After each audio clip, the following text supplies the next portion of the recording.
മക്കളെ നിങ്ങളൊന്ന് കണ്ണടച്ച് ആലോചിക്കുക. ഒരൊറ്റ കാര്യം മാത്രം ഇങ്ങനെ സങ്കല്പിക്കുക. അതായത് എനിക്കിപ്പോ ഏകദേശം 33 വയസ്സായിട്ടോ. കണ്ണടക്കണേ.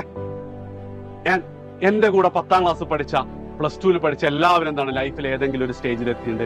എല്ലാവർക്കും കല്യാണം കഴിഞ്ഞിട്ട്, ചിലർക്കൊക്കെ കുട്ടികളായിട്ടുണ്ട്. 10ാം ക്ലാസ് പഠിച്ചതും +2 പഠിച്ചതും NIT പഠിച്ച എല്ലാവരും ഓരോ രീതിയിൽ ലൈഫിൽ ഒരു സെറ്റിൽ എന്നുള്ള സ്റ്റേജിൽ എത്തിയിട്ടുണ്ട്. നിങ്ങൾ കണ്ണടച്ചുകൊണ്ട് ആലോചിക്കേണ്ടത് ആ ഒരു സ്റ്റേജിലുള്ള നിങ്ങളെയാണ്. ഒരു 33 വയസ്സുണ്ട് നിങ്ങൾക്ക്, കല്യാണം കഴിഞ്ഞിട്ടുണ്ടാവും, ചിലപ്പോൾ കുട്ടികളുണ്ടാവും. ആ സമയത്ത് നിങ്ങൾ ചെയ്യുന്ന ജോലി എന്തായിരിക്കണം? അതായത് നിങ്ങൾ ഇപ്പൊ സങ്കല്പിക്കേണ്ടത് ആ ഒരു ഏജിൽ നിങ്ങളുടെ കുടുംബത്തിൽ, നിങ്ങളുടെ പരിസരത്ത് ഇലോൺ മസ്കിനെയോ അല്ലെങ്കിൽ സ്റ്റീവ് ജോബ്സിനെ കുറിച്ചല്ല നിങ്ങൾ ആലോചിക്കേണ്ടത്. നിങ്ങളുടെ കുടുംബത്തിൽ, നിങ്ങളുടെ പരിസരത്ത്, നിങ്ങളുടെ കസിൻസിൽ നിങ്ങൾക്ക് അറിയാവുന്ന ആൾക്കാരിൽ എത്ര ആൾക്കാർ നിങ്ങൾക്ക് തോന്നുന്നുണ്ട് ട്രൂലി അവരെന്താണ് ലൈഫിൽ വിജയിച്ചു എന്ന് നിങ്ങൾ കരുതുന്ന പാരാമീറ്റർ ഉപയോഗിച്ചിട്ട് എത്ര ആൾക്കാർ ലൈഫിൽ വിജയിച്ചിട്ടുണ്ടെന്ന് ആലോചിച്ച് നോക്ക്. എത്ര ആൾക്കാർ നമ്മൾ വിചാരിച്ച ഒരു നല്ല ലൈഫും നല്ല ലീഡ് ചെയ്യുന്നതെന്ന് ആലോചിച്ച് നോക്ക്. അപ്പം നിങ്ങളുടെ മുന്നിൽ ഇനി അങ്ങോട്ടുള്ള ദിവസങ്ങൾ എന്ന് പറയുന്ന ആ ഒരു പോയിന്റിലേക്കുള്ളതാണ്. അതായത് ഒരുപാട് കാര്യങ്ങൾ നിങ്ങളുടെ മനസ്സിൽ വരുന്നില്ലേ? 33 വയസ്സാകുമ്പോൾ ചിലപ്പോൾ എന്തായിരിക്കും നിങ്ങളുടെ പാരൻസിനെ കുറിച്ച് ഒരു പക്ഷേ നിങ്ങൾ ആലോചിക്കുന്നുണ്ടാവും. അതായത് നിങ്ങൾ അവരുടെ ഉള്ളിൽ വളരുന്നുണ്ട് എന്ന് പറഞ്ഞ ആ നിമിഷം മുതൽ ഒരു പക്ഷേ എന്താണ് അവർ സ്വപ്നം കണ്ടിട്ടുണ്ടാവും. നിങ്ങൾക്ക് അവരെ കൊണ്ടാവുന്ന എല്ലാ കാര്യങ്ങളും നിങ്ങൾക്ക് വേണ്ടി എന്തുണ്ടാവും അവർ ചെയ്ത് നടന്നിട്ടുണ്ടാവും. ഇന്നും നിങ്ങളുടെ പാരൻസ് ബസ്സിൽ തൂങ്ങിപ്പിടിച്ചായിരിക്കും എന്തുണ്ടാവുക, അല്ലെ പൊരി വെയിലത്ത് ബൈക്കിലായിരിക്കും നിങ്ങളുടെ വീട്ടിലേക്ക് വരുന്നുണ്ടാവുക.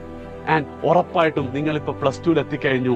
ഉറപ്പായിട്ടും നിങ്ങൾ അച്ഛൻ അല്ലെ വാപ്പ ഉമ്മാനോട് പറയുന്നുണ്ടാവും, എന്ത് മോന് +2 കഴിഞ്ഞ 3-4 വർഷം കൂടെ കഴിഞ്ഞാൽ എന്തായിരിക്കും, 3-4 വർഷം കൂടെ കഴിഞ്ഞാൽ അവൻ എന്തെങ്കിലുമൊക്കെ സമ്പാദിച്ച് തുടങ്ങുന്നുള്ളത്. അങ്ങനെ അവർ സ്വപ്നം കാണണം. നിങ്ങൾ ആലോചിച്ച് നോക്കി, അവർക്ക് അങ്ങനെ സ്വപ്നം കാണാനുള്ള അവകാശമില്ലേ? കഴിഞ്ഞ 15, 16, 17 വർഷമായിട്ട് നിങ്ങൾക്ക് വേണ്ടി ജീവിച്ചവർക്ക് ഇനി ഒരു 4-5 വർഷം കഴിഞ്ഞാൽ നിങ്ങൾ അവരെ നോക്കുന്നു അല്ലെങ്കിൽ അവരെ സപ്പോർട്ട് ചെയ്യുന്നവർക്ക് സ്വപ്നം കാണുന്നതിൽ എന്തെങ്കിലും തെറ്റ് നമുക്ക് പറയാൻ പറ്റുമോ? പക്ഷെ നമ്മളെന്താ ചെയ്തുകൊണ്ടിരിക്കുന്നത് അല്ലേ വിഘ്നേഷ? നമ്മളെന്താ ചെയ്തുകൊണ്ടിരിക്കുന്നത്? നമ്മളതായ ഡിസ്ട്രാക്ഷൻസിൽ ഇങ്ങനെ മുഴുകിക്കൊണ്ടിരിക്കുകയാണ്. നമുക്ക് നമ്മളെക്കുറിച്ച് ആലോചിക്കുമ്പോൾ തന്നെ ഓരോ ദിവസവും കുറ്റബോധവും സങ്കടവും വരുന്നില്ലേടാ? അതായത് ഞാൻ നേരത്തെ പറഞ്ഞ കഥയിൽ പറഞ്ഞില്ലേ, രാത്രികളിൽ വല്ലാത്തൊരു സങ്കടത്തോടു കൂടിയല്ലേ നിങ്ങൾ ഉറങ്ങുന്നത്. ഓരോ ദിവസവും എഴുന്നേൽക്കുമ്പോൾ ഇന്ന് അങ്ങനെ ചെയ്യണം ഇങ്ങനെ ചെയ്യണം എന്നൊക്കെ ആലോചിച്ചിട്ട്, പക്ഷെ അതിലെ 10 എണ്ണം പ്ലാൻ ചെയ്തിട്ട് ഒന്നുപോലും ചെയ്യാതെ രാത്രി ഉറങ്ങാൻ കിടക്കും. ഫോണ് നോക്കി മടുത്ത് ഒരുപക്ഷെ ഫോണിലെ ചാർജ് തീരുമ്പോഴായിരിക്കും നിങ്ങൾ എന്നാ ഇനി ഉറങ്ങാന്ന് പറയാം. സമയം 2 മണിയായിട്ടുണ്ടാവും.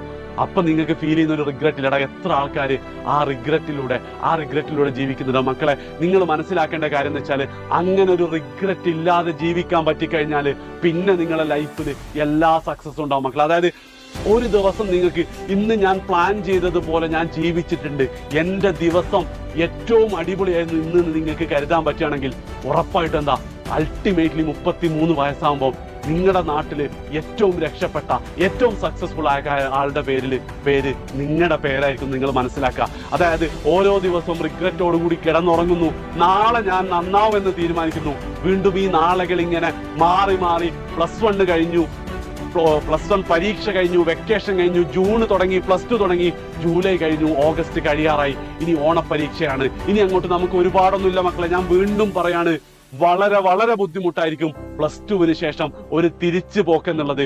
ആ തിരിച്ചു പോക്കിന്റെ തുടക്കമായിട്ട് എന്ത് ചെയ്യണം നിങ്ങൾ കരുതണം. ഒരൊറ്റ കാര്യം നിങ്ങൾ ആലോചിച്ചാൽ മതി. നിങ്ങളുടെ ഇന്ന് എന്ന് പറയുന്നത് ഇന്നലെയേക്കാൾ ബെറ്റർ ആയിക്കൊണ്ട് ഓരോ ദിവസവും ഒരു പടി നിങ്ങൾ ഇംപ്രൂവ് ചെയ്തിട്ട് നിങ്ങൾക്ക് മുന്നോട്ട് പോകാൻ പറ്റുകയാണെങ്കിൽ ഉറപ്പായിട്ടും +2 നല്ല മാർക്കും എൻട്രൻസിന് നല്ല റാങ്കും എന്നല്ല, ഞാൻ നേരത്തെ പറഞ്ഞ സ്വപ്നത്തിലേക്കാണ്.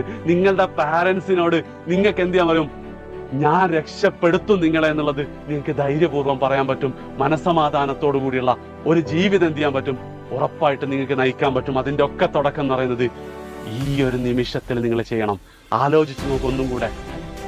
ആ സ്വപ്നം 33 വയസ്സിൽ നിങ്ങൾ എവിടെ എത്തണം എന്നുള്ള ആ സ്വപ്നത്തെക്കുറിച്ചൊന്ന് ആലോചിച്ച് നോക്ക്.